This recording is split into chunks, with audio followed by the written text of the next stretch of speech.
Hi everyone, let's look at the study guide questions for enzymes. First one, what are two hypotheses proposed for the enzyme-substrate interaction? Explain their differences.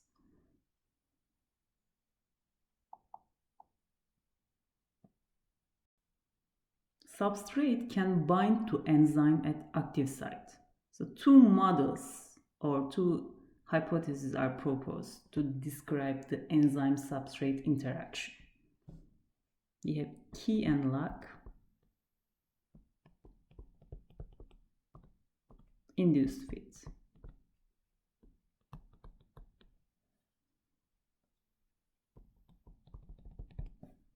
What are the differences?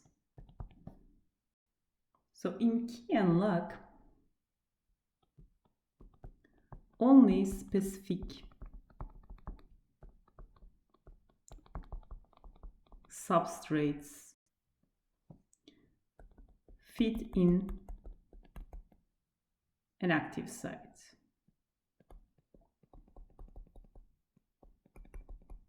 To form enzyme substrate complex.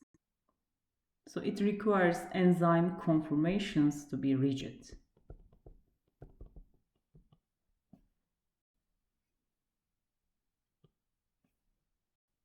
So in induced fit,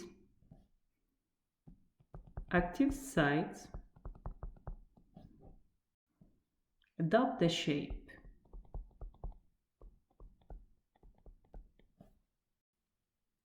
that is complementary to the substrate. So enzyme change shape. So it proposes that enzymes have flexible conformations.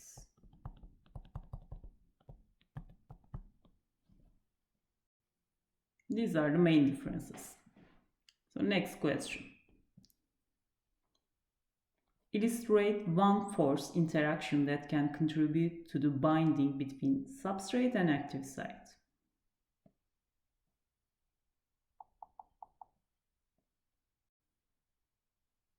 Substrate can bind to enzyme at active site by non-covalent forces.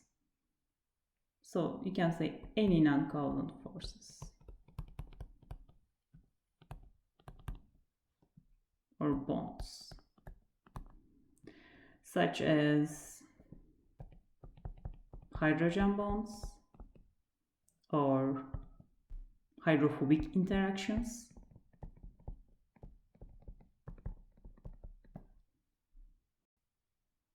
So these are weak interactions. So substrate enzyme binding is reversible. It's because of these weak non-covalent bonds. So next question. How does water affect enzyme activity?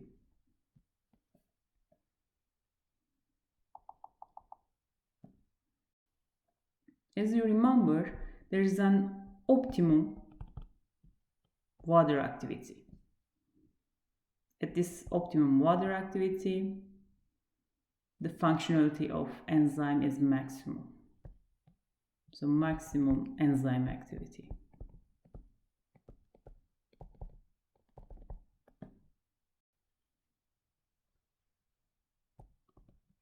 So above or below that water activity, enzyme loses stability. There is a loss in enzyme stability.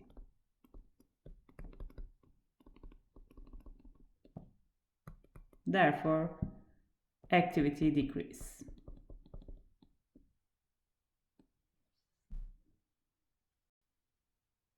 Okay, let's continue. Question 4. Propose an enzyme-based approach for following cases.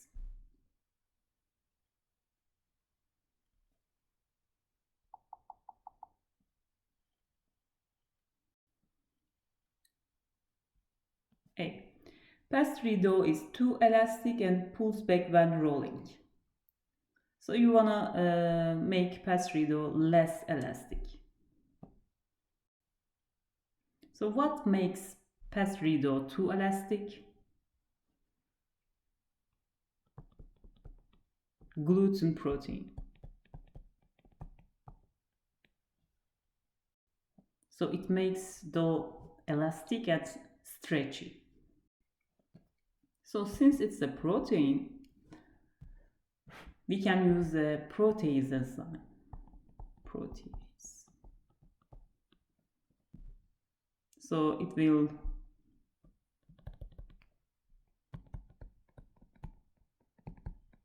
partially hydrolyze gluten and make it not so elastic, less elastic. So a protease enzyme will work for that case. It will hydrolyze the peptide bonds. Let's look at the B. Apple juice becomes cloudy after storage on the shelf for several weeks. So how can we solve this problem?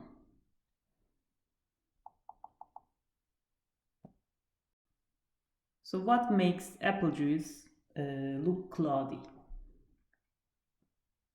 It's pectin. Pectin is found naturally in any fruit. So cloudiness is caused by pectin.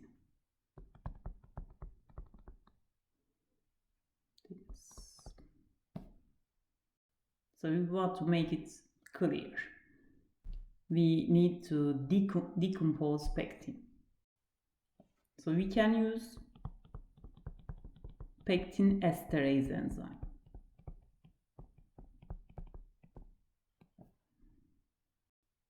So it will catalyze the deesterification of pectin.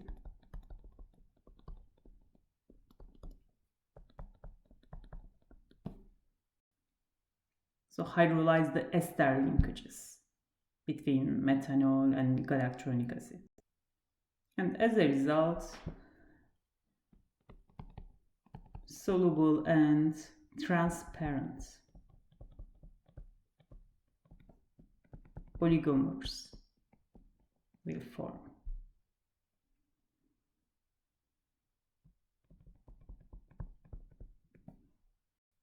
And cloudiness will be gone. Apple juice will look clear. Okay, pectin esterase enzyme.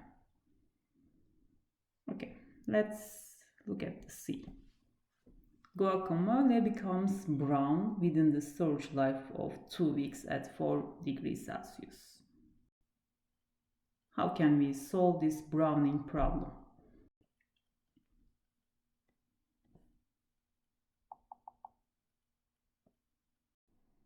So which enzyme is responsible from that brown color? Polyphenol oxidase.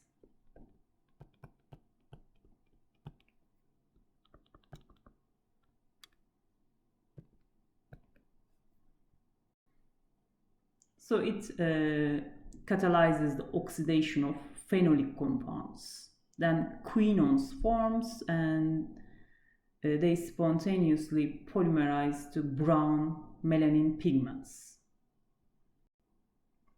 So we need to inhibit this polyphenol oxidase enzyme activity. So what are the inhibition strategies?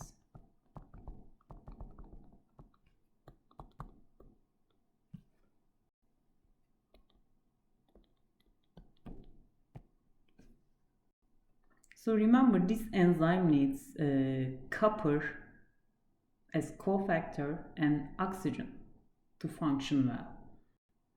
So to inhibit the activity, we can remove oxygen. For example, like storing the vegetables underwater or add some ascorbic acid solution, which reacts with the oxygen. The other strategy can be heating. So blanching the, for example, vegetables to denature the enzymes. Another strategy can be acidification.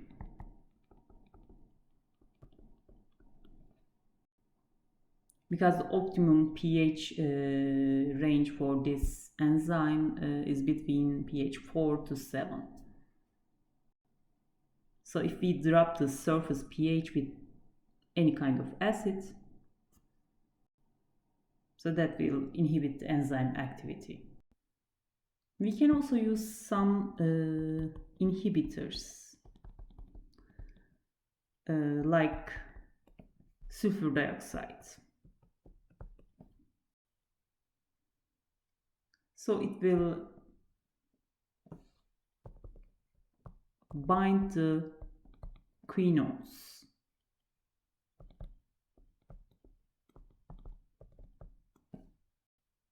So it will work by binding the quinones and preventing the non-enzymatic polymerization step that leads to melanins, the brown pigment. Okay, these are some strategies. There could be other things too. So the products of polyphenol oxidase are non-toxic and flavorless, but extensive browning leads to perceived spoilage. So that's why it's undesirable. Okay, let's see the other question, other case.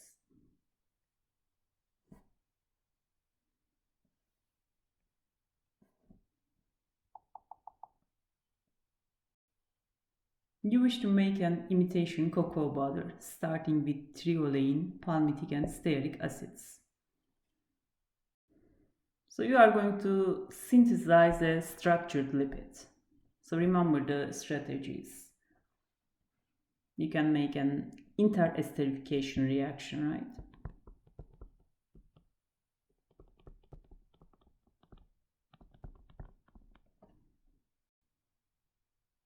So it's an enzymatic synthesis and you need lipase enzyme.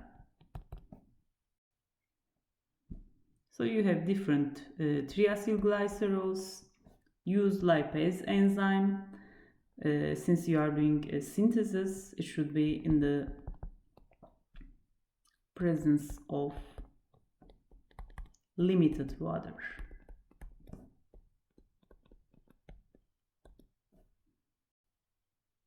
Otherwise, it will hydrolyze the lipid. Okay, then you are going to synthesize the imitation cocoa butter. That's it. Question 5. Explain why soy flour is so often added to bread dough.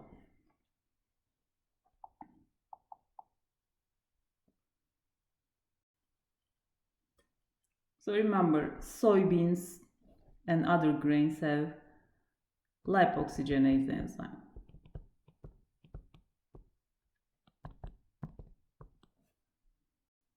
And it's used to bleach flour. So that's why it's often added to bread dough, to bleach the dough. That's the reason. Question 6. Describe the role of chymosin in cheese manufacturing. So the chymosin enzyme is also called renin.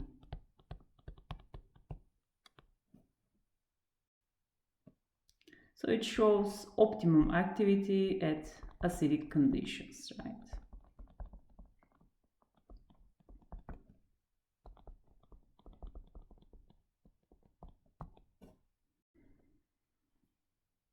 So what's the role in cheese manufacturing? So it's a coagulant.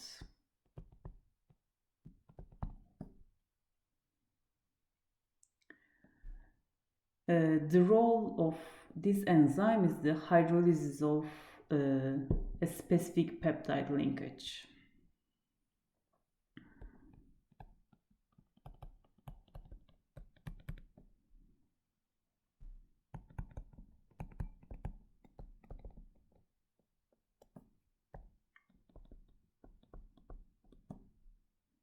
So between phenylalanine and methionine.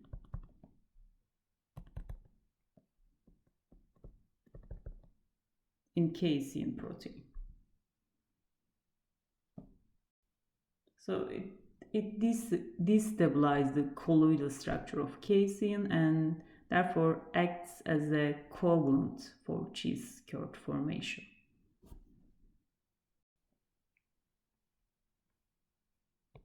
So why are amylases added to bread formulations?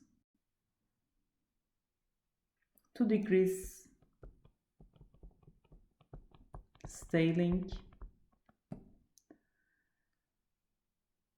to decrease viscosity of the dough, and to provide some substrate for yeast for fermentation. We already mentioned about that in the lecture. Next question.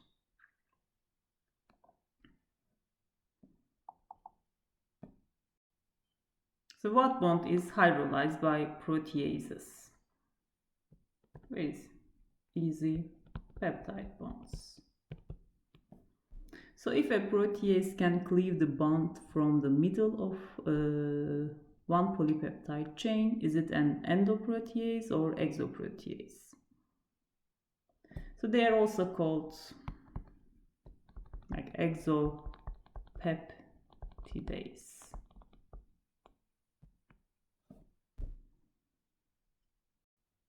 or endopeptidase in some sources.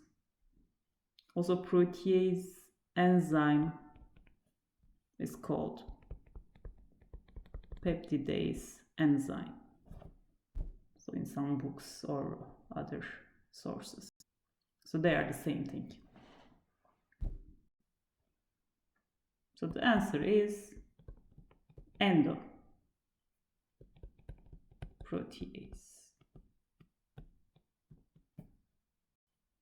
So endoproteases act randomly in the inner middle regions of polypeptide chains.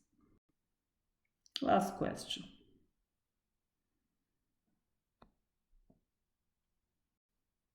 So papain can hydrolyze gluten and reduce elasticity of wheat flour dough because papain is a protease, so it can hydrolyze gluten.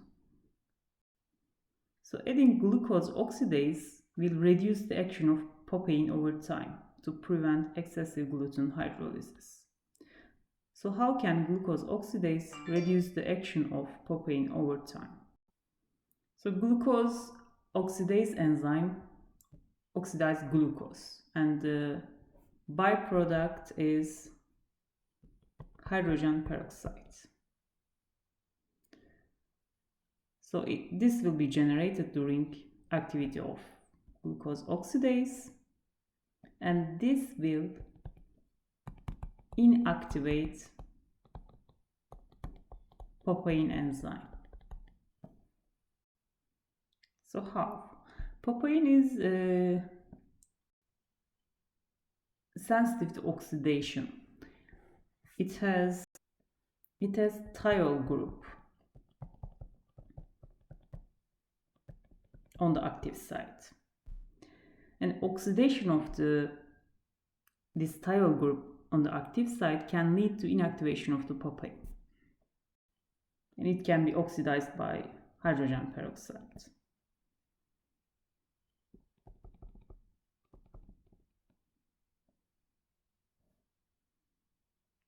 Oxidation of thiol group inactivates papain. Okay. Okay, we are done with all questions. Let me know if you need help.